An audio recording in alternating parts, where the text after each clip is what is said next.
सचिन, आपण बघितलेलं आहे की या ठिकाणी निंबाळकर आणि मोहिते पाटील यांच्यातली लढत जी होती त्यामध्ये फडणवीसांनी रंगत आणली असं म्हणावं लागेल. मतदारांनी मात्र कसा प्रतिसाद दिलेला आहे या मतदानाला?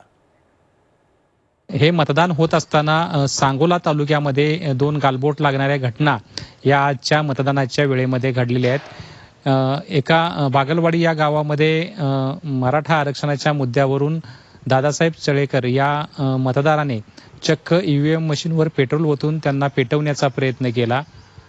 तर सांगोला तालुक्यातील महूद येथे शेतकरी कामगार पक्ष आणि शिवसेना यांच्या कार्यकर्त्यांमध्ये झालेल्या राड्यामध्ये दोन्ही गटातील कार्यकर्ते जखमी झालेले आहेत. सायंकाळी 5 वाजतापर्यंत आलेल्या आकडेवारीनुसार माढा लोकसभा मतदारसंघामध्ये 50.16 इतकं मतदान झालेलं आहे आणि यामध्ये सगळ्यात जास्त मतदान हे माळशिरस विधानसभा मतदारसंघामध्ये झालेलं आहे. त्या खालोखाल फलटण, सांगोला अशा पद्धतीनं मतदान झालेलं आहे. मात्र माळशिरस तालुक्यातून झालेलं मतदान हे मोहिते पाटलांच्या बाजूनं जाणार अशी चर्चा मतदारांमध्ये दिवसभर सुरू आहे. एकूणच माड्याची लढत ही पहिल्यापासूनच चुरशीची झाल्याचं आपल्याला पाहायला मिळालं आहे.